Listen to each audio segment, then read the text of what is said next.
Hello, I'm your superhero critic, and I'll stay super as long as you stay awesome, and it's Friday the 13th. So let's look at some more comics. No. It's time for me, Dr. Blood, to come back to the channel and, review one of the best slasher films of all time. Fine, if you want to take over, seeing as you haven't done anything in almost a year and a half. Well, partially my fault since I keep moving. I suppose you can have today. Yay! Also, I may save this for later. Directed by Sean Cunningham from successful horror films like The Last House on the Left, Friday the 13th stars Betsy Palmer as Pamela and helps launch the careers of Arian King and Kevin Bacon. The film focuses on the deaths of counselors one by one as they try to reopen a camp that allowed a young boy to drown. Distributed by Paramount and released in 1980, Friday the 13th is one of the most successful slashers of all time, spawning 9 sequels, a reboot in 2009, a plethora of hard-to-find novels, and comics, like my friend Hero likes to review. Look, don't bring me into your review. This isn't a co-op. It opens with a bunch of campers singing gospels as 2 of them decide to sneak off to have some hanky-panky. But our hidden killer does not like voyeurism and puts a stop right to it.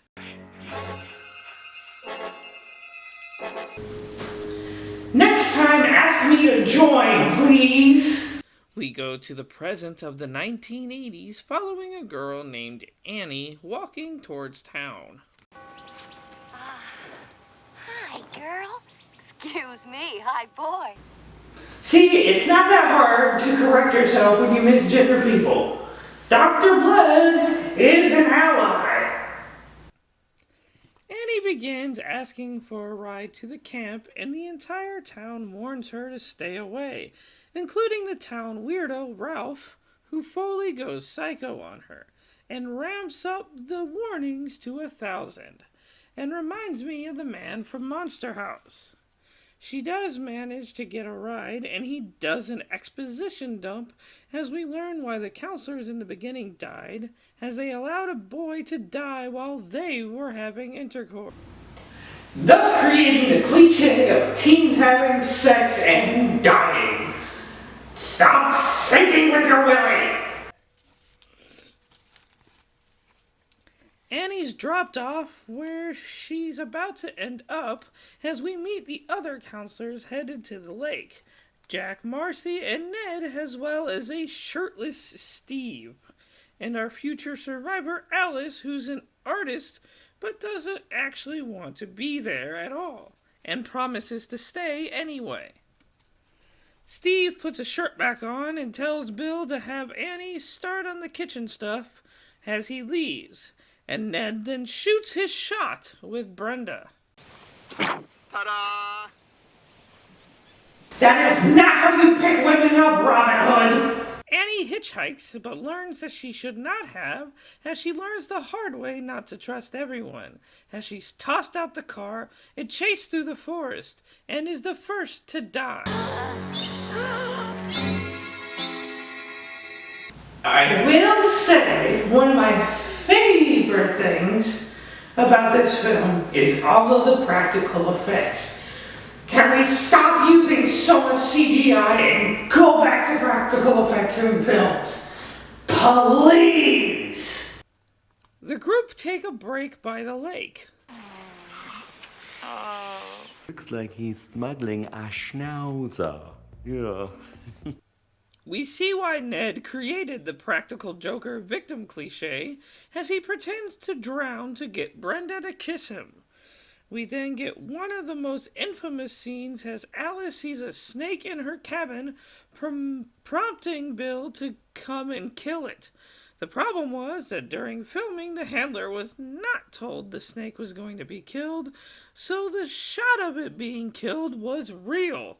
And while I personally don't like snakes, I would never actually harm one. At least we know what's for dinner.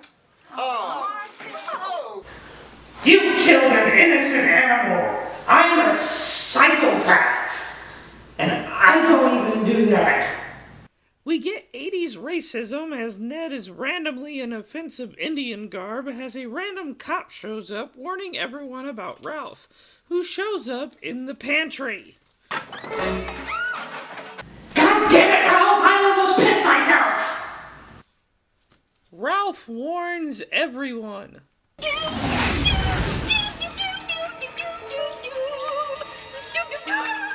Jack shows Bill how to use the generator when they realize that no power is on.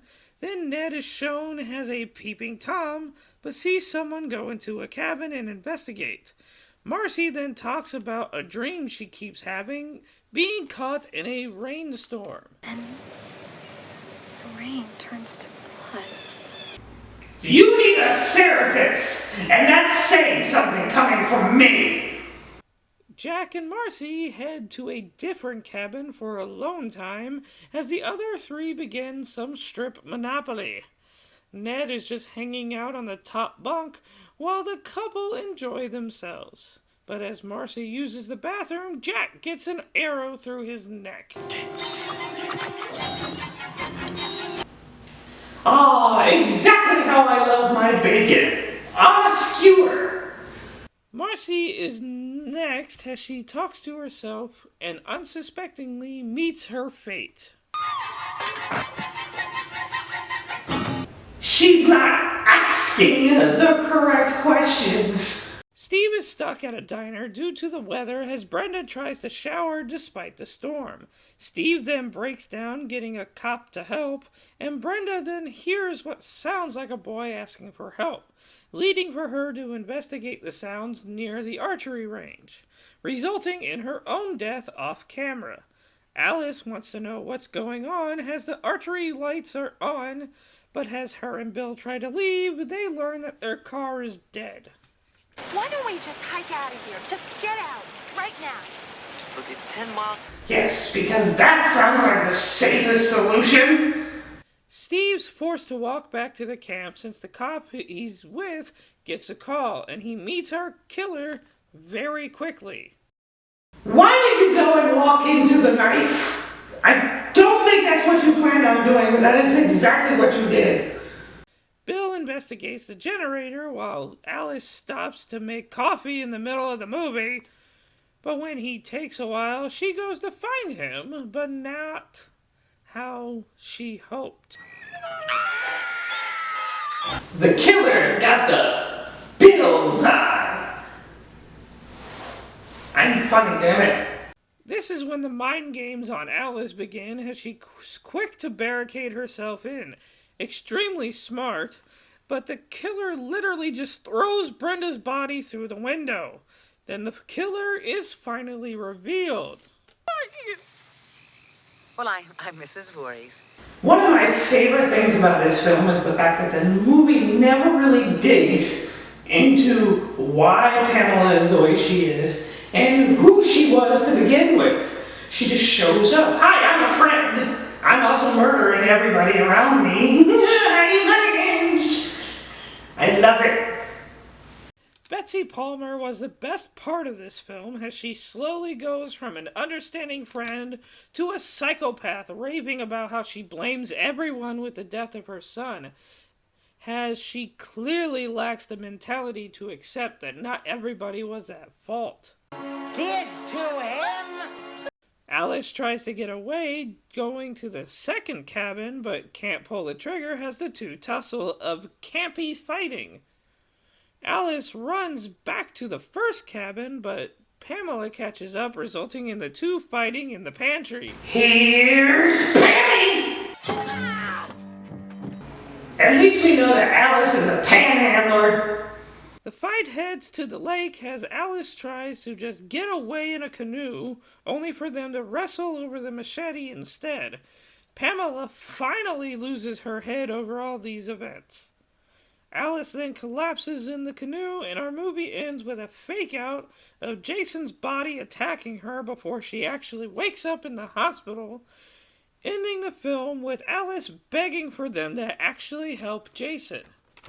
One of the things that bugs me is it's never really explained how Jason lives for 20 years and no one knows about him, but whatever! The film, of course, was a massive success, and while the director disliked the direction the sequels went with, Jason's debut is still a staple in slasher history. The first film made almost $60 million on a $550,000 budget, making $5 million on its one opening weekend, with only Airplane making more profits back for Paramount. Many critics at the time critiqued it for minimal plot and violence, and even Siskel and Ebert made an entire episode berating the film. But I believe it clearly did something right. That was Friday the 13th. It's an amazing film. If you've never seen it, you should. It is one of the classic slashers of all time. And it's a great film. That being said, thank you. If you have other slashers you want to see me review, comment below. That being said, I will see. That was Friday the 13th. I really need to come out with an outro for this, but the movie's great. That was Friday the 13th. What more can I say? It's a great slasher film. It is one of the best slashers of all time.